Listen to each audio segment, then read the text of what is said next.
Born to Ride is sponsored in part by Rubenstein Law, 1-800-FL-LEGAL, representing riders since 1988. Offices throughout Florida, 1-800-FL-LEGAL. If Instagram is your thing, we're there. We're everywhere. Follow us at #Born to Ride Motorcycle Media, your #1 motorcycle resource.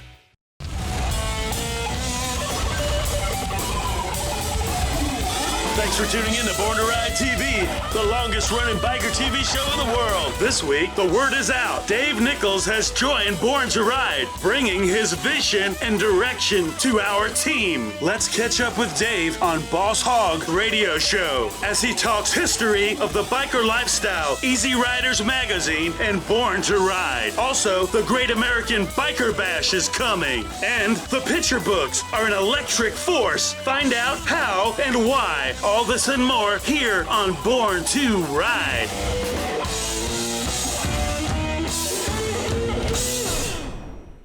Everyone was right, I was born to ride. Born to Ride is a multimedia marketing and promotional machine with TV, magazines, streaming radio, and internet advertising opportunities. There are tens of thousands of motorcycles. We reach the people who ride them. Born to Ride. Find out more at borntoride.com.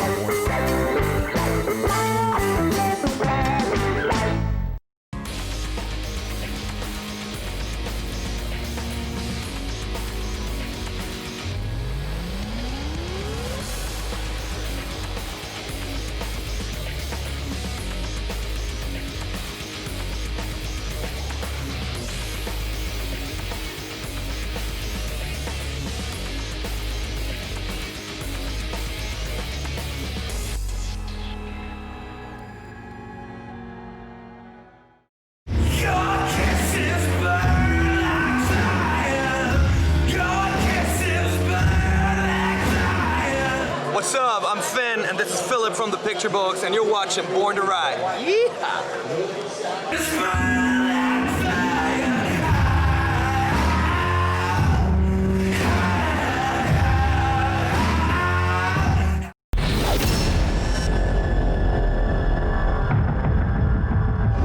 Hey, I'm Finn. I'm the singer and guitarist of the Picturebooks.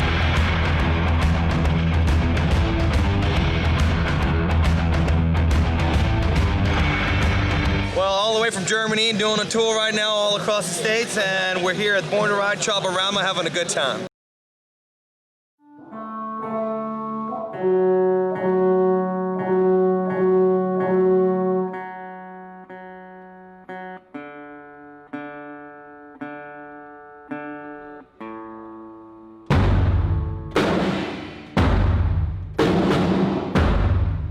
We don't ride motorcycles, we ride Harley-Davidson.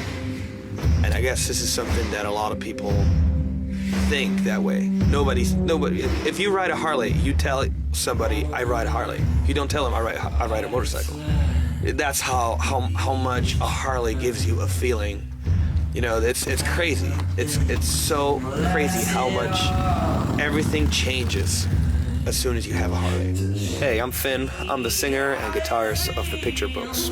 Hey, I'm Philip. I'm the drummer of the Picturebooks.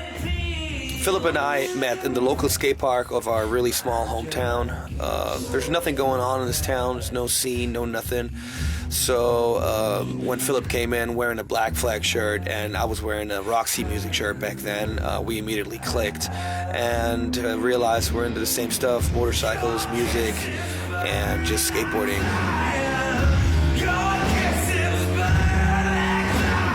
We fell in love with that whole vibe, you know, of riding a two-wheeled motorized vehicle. You know, it was the coolest thing ever. I guess it's really hard to describe the feeling when you sit on a Harley and you actually ride it. I don't think there's a word for it. I think it's a feeling that you can't put in words. You can't really put in words, but it's something you can feel, and you can let yourself go, actually. You can just be one with your machine and just go. Endless.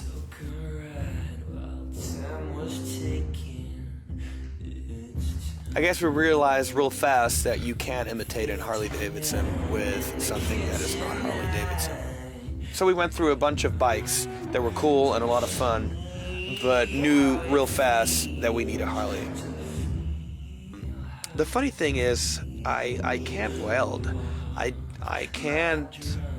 Philip, you can't weld either. Like, we can't weld. We can't really actually build something from scratch. It's the same with music. We're not professional musicians. We just know what we want and we know what we don't want. And then we'll try to find a way to get there. And it was the same thing with bikes. We just love bikes, man. We just love bikes.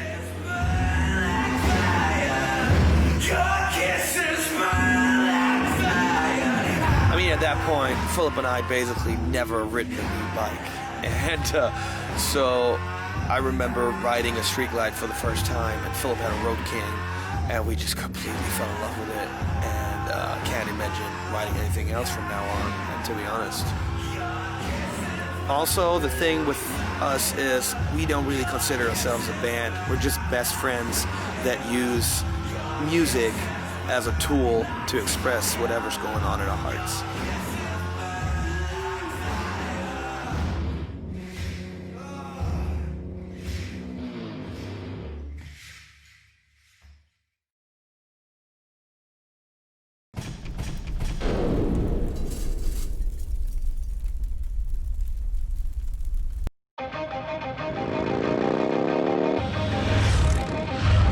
You're always told to go with the flow. But why not be the flow?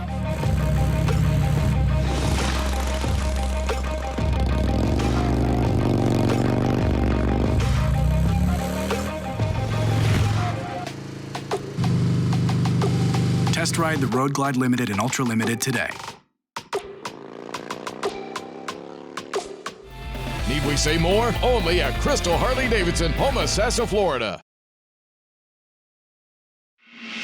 It's Born to Ride's Great American Biker Bash, Sunday, July 26th at the Twilight Zone, Plant City, featuring Crossfire Creek Band and Gun Hill Road.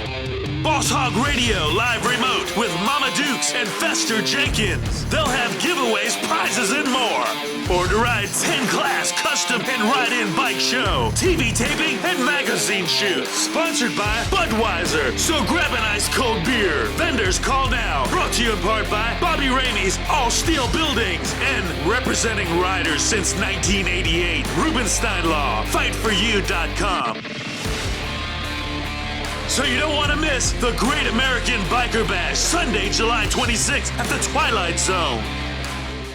Hi, I'm attorney Robert Rubenstein, and this is Rubenstein's Rules for Personal Injury.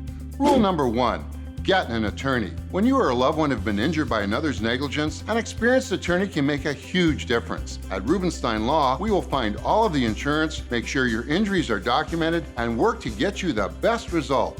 While each case is different, a well-known insurance company's own study showed people with a lawyer on average got more money. Call Rubenstein Law at 1-800-FL-LEGAL. Duke's Brewhouse Lakeland, the hottest, newest place everyone is talking about, invites you to Bike Night, first Wednesday of every month, 6 to 9 p.m. Ride your motorcycle and get 15% off your meal at Bike Night. That's 15% off your meal at Bike Night. Speaking of food, it's the best in town with the hottest servers anywhere. Wing Wars? Duke's wins every time. So don't miss Bike Night. Duke's Brewhouse, Lakeland. It's the first Wednesday of every month. Brought to you by Born to Ride TV and Magazine and Rubenstein Law. I'm Fester Jenkins from Boss Hog Radio. Born to Ride is coming to Boss Hog Radio Thursday nights, 7 p.m. You don't want to miss it.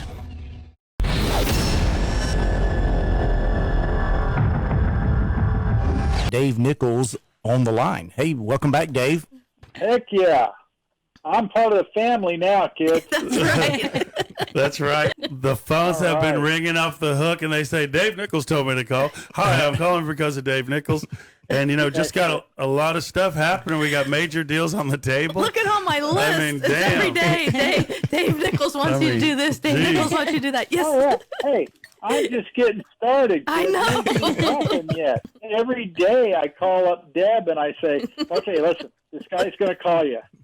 He's got a list, but don't say anything about it. He's going to call you up, and he's going to talk to you about being on this thing. It's like I told you, I'm only going to bring you good people. And that's so important because that's who you are. You've earned the respect that you have in this biker community. Tell us a little bit about the beginning days of Easyriders, because it's so iconic, man. We got to go back to that and get a little bit more about history and a story or two about the early days of Easyriders when you really helped put it in gear and put it in place and, just create that real biker publication like no other. Well, I'll tell you guys, this is a true story. And this happened before I started working for them because the first editor was Lou Kimsey. And Lou was the brains behind Easyriders. He's the guy who had this vision for what this thing could be like. Because back then, a motorcycle magazine was very straight. And it was, we're going to tell you, we're going to have this bike go up against this bike, and we're going to have a shootout and see which of these two bikes are the best for your buck, which is great. But what we wanted to do is create something that really talked to the biker audience, a real biker lifestyle magazine about the people. And the bikes are certainly a huge part of that. But it's about how we have fun and where we go and what we do, and the whole culture that is wrapped around two wheels. That's what it is, really, So Easyriders, and before Easyriders, there was a magazine called Choppers that was created by Big Daddy Roth. And it's back. It's back. Kerry Brobeck is the editor, and I work on that a little bit, and it's a great quarterly magazine. But Easyriders was the one that captured the lifestyle, really. And I remember in the early 70s, I would go down to this little market down the street, a little Italian deli, and they had a magazine rack. And on the magazine rack was like the first couple of issues of Easyriders magazine. And I picked that thing up and started looking through it. And you know what? There were scantily clad ladies in there. Yeah, and it talked about the partying and the fun and the bikes, and I went, I got to have this. Well, apparently, the nice family that owned Rizzo's Deli, they didn't realize that there were, pretty much naked ladies in there, so they sold me the magazines, as a kid, and I go, I took them home and devoured them, Up to the tree fort you went, huh? Yeah, and I'll tell you this. When I actually got a job working at Easyriders, I thought this is the ultimate, really. I mean, if you love motorcycles, who wouldn't want to hang out at the Easyriders clubhouse, right? So this is a true story, and of course this is back when Lou was the editor. Back in the day, in the early days, before Easyriders was even a monthly magazine, they didn't go in there and work their asses off every day to create this thing. They waited to the last possible minute. Oh, and they'd come in there, and Lou would have a briefcase, and he would open it on the conference table. And he'd say, okay, let's see, Ron, let's see. If I remember right, you like pot and these whites here. And he'd lay out, here, that's for you. And Deb, you like the cheesecake meth and and a little mushrooms. I remember. and so he would lay all these things out on the table and then say to the staff, "Okay, let's get creative." Okay. It must have worked. Yeah. Let's try that on the next radio show. Yeah. And, 48 hours later, the magazine went off to the printer. And, apparently, that's how they did it way back in the day. Well, when I got there, things were a little different. They were a little bit more corporate, but not much. Like you could still go into the managing editor's office where you had a big bottle of Jack Daniels, pour yourself a shot any time if you were having a rough day. It was that kind of place. And it was very cool. People could bring their dogs to work. You know, there were motorcycles inside the building. There were motorcycles outside in the parking lot. And honest to God, on Fridays at noon, everybody got on their bike and went for a ride, because if you weren't riding your bike, you certainly couldn't write about riding your bike. And that's for sure, Dave. It was the coolest. It was the best. And then, of course, when I came on board, Keith Ball was the editor, and he was like God. You know, you walk in, and here's this guy who's like 7 feet tall, and he's like, "Hi, I'm Keith Ball." And you go, wow! You know, he's bigger than life, this guy. Yeah, Keith was amazing, and he and Frank Keisler were the early on editors after Lou Kimsey. Eventually, he had diabetes, and so he got to the point where he couldn't work anymore, but he still consulted with us. But Frank Keisler and Keith Ball, they were it in the early days of Easyriders magazine. And Keith was one of these guys that had every cool motorcycle you ever could imagine. He had Pat Kennedy build this gorgeous orange Easyriders chopper that was in his office, sitting there. Like, you'd walk in, and there it is. And then you'd go in, and he had this panhead motor that was his desk with a glass top. And then over to the side, he had this great big conference table that was literally a jail door, a metal, cell door that had glass on top of it. And you'd pull up a motorcycle seat that was your seat, like a bar stool, and we would have these editorial meetings. And the thing about Keith is, early on, Keith figured out how to have, not Bluetooth, because this was a thing, where you had a cord still into your phone.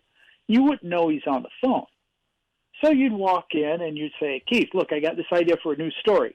I think you're really going to like it." And he would smile, and he would hold up one finger, and then you'd realize that the whole time that you had been talking to him, he was on the phone with somebody.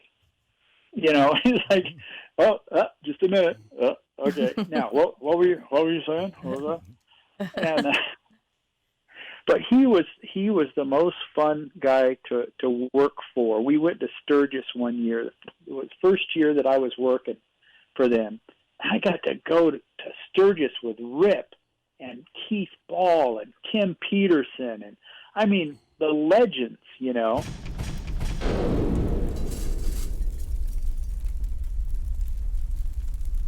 Race fans! Saturday, July 11th, Flat Track Racing is coming to Tampa with RPM Promotions.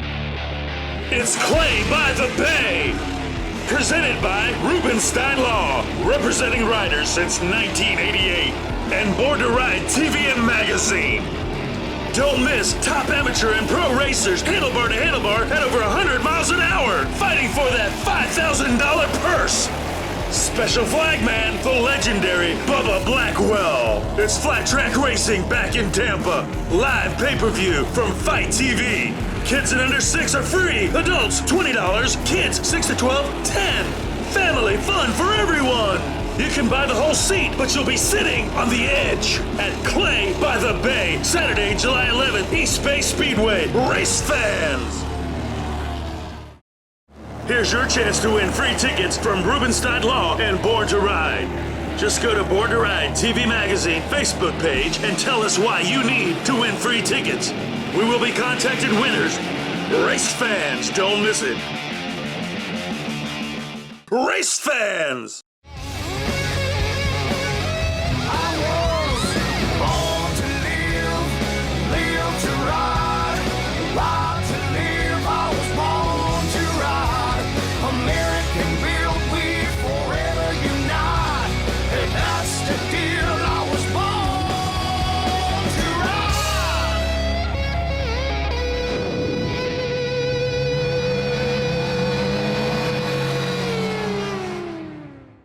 Are you down with the nation? Tiny Trailer Nation, the biggest secret in travel and adventure. Take your motorcycle anywhere. Live in comfort on the spot. Say goodbye to hotel cost. Campers, toy haulers, themed trailers built for any budget. One bike or two. Includes electric, water hookups, microwave, refrigerator, sink, tie downs, and more. Your trailer or ours, new or used. Your dream is here at a working man's price. Tiny Trailer Nation, biker musician owned, a name you can trust. Check out the all-new BornToRide.com with radio, TV, industry, adventure, events, magazine, social media, and much more. It's the all-new BornToRide.com.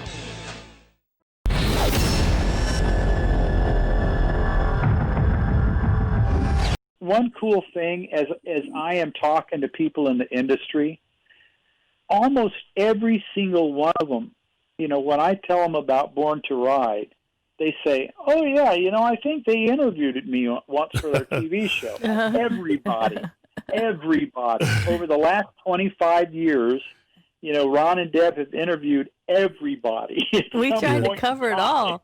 Well, that's a great point, Dave, because anytime you're a producer and you produce or whatever you do, you're judged really by your body of work. And you don't just get all these promos with Willie Nelson or Charlie Daniels or Evel Knievel or Willie G overnight or Hulk Hogan and, you know, even Chuck Mangione, all kinds of people. It just happens sometimes. And that's what it takes so long to get that body of work. And we're proud of that, you know, and that's a great thing because another thing is Florida is such a state with the bike week. So that everybody comes here. So they're going to be exposed to the magazine and the hotel. We always made sure we put them in the hotels, motels, the resorts, where everybody goes, the industry stays. They're going to pick it up. We used to do an infomercial during Bike Week and make sure it ran in all the hotel rooms. And I would run it at 6 to 8 a.m. and run it from 10 to 1 a.m. because that's when people are in their hotel rooms getting ready to go. And we'd go out in the field and, you know, we'd see all these big hi-fi camera crews and all this with their nose up in the air, and we'd just be running and gunning and doing our thing. And I mean, our stuff would get edited, put right on the show. Sometimes I'd see these other people's stuff and they don't even know how to shoot the biker lifestyle. They weren't bikers. You know, there's angles and dynamics that you have to have, and we just tried to expose that to people, and it's just a natural thing, you know. So yeah, it's rewarding, you know, that we have documented the lifestyle in a proper way as much as possible, you know. Ronnie would hand me the microphone and go, there he is, there's so-and-so, go get an interview. And he'd start the camera, and I'm like, okay, who am I talking to? We always figured it out. You know, okay, that speaks an enormous amount for you, Deb, though, because you just jump in there, you know. Yeah, but she forgot to tell you. There is some direction there. So that's pretty cool that you've been actually talking to people about Born to Ride, Dave. Well, yeah. I sent a list over to Ron and Deb the other day of all the people I've been talking to. So, yeah, and you know what's great is where you guys are located, because you have pretty much taken over the entire southeast of America. Mm-hmm. That's where more than half of the registered motorcyclists reside. You know, it's like the place. You know, and especially, I'm sure in Florida, you get to ride year-round. Oh, so, you know, what's not to like? Yeah, and that's why it's important to be able to be seen at Bike Week and see the product or see the magazine and, you know, put it out there, because everybody comes to Bike Week from all over the world, and they're going to take that home with them. They're going to go back to the website and, you know, find out a little bit more about Born to Ride. So we've always tried to document it properly and just have some good content, dynamic stuff, and travel, adventure, you know, charity, and, you know, supporting our veterans, you know, what bikers like. But we know they're coming to Florida, so it's a great testing ground for some of these big companies you're sending our way and you're talking to right now. And, you know, the phone calls that are coming in are these big companies with the rigs, and, you know, it's exciting. Merchandise contracts. You know, there was a big meeting last Friday. We can't talk about it yet, but, man, a lot of good stuff, Dave, is already coming. You're already kind of energized with the jump start, And I mean, that's exciting. Yeah, that's really it, because everybody in this industry, they're all reinventing themselves right now. They're all trying to make it work and figure things out, Nobody expected this goofy virus to come along, It really changed a lot. And come along again. Yeah, right. So, my thing is, I absolutely know that anybody that rides a motorcycle, they want to be out there riding their bike now more than ever, and but riding a bike, you're social distancing. Mm-hmm. Just like that. You're very active riding your bike, So, I think that this will be, as we move forward, an incredible time to be on two wheels, and it's a great time to be part of Born to Ride. I'll tell you that. Race fans, Saturday, July 11th, Flat Track Racing is coming to Tampa with RPM Promotions. It's Clay by the Bay, presented by Rubenstein Law, representing riders since 1988, and Born to Ride TV and Magazine. Don't miss top amateur and pro racers handlebar to handlebar at over 100 miles an hour, fighting for that $5,000 purse. Special flagman, the legendary Bubba Blackwell. It's Flat Track Racing back in Tampa. Live pay-per-view from Fight TV. Kids and under 6 are free. Adults, $20. Kids, 6 to 12, $10. Family fun for everyone. You can buy the whole seat, but you'll be sitting on the edge at Clay by the Bay, Saturday, July 11th, East Bay Speedway. Race fans. Is your business becoming invisible? Create a great advertising relationship today with Born to Ride. Call 888-795-5779.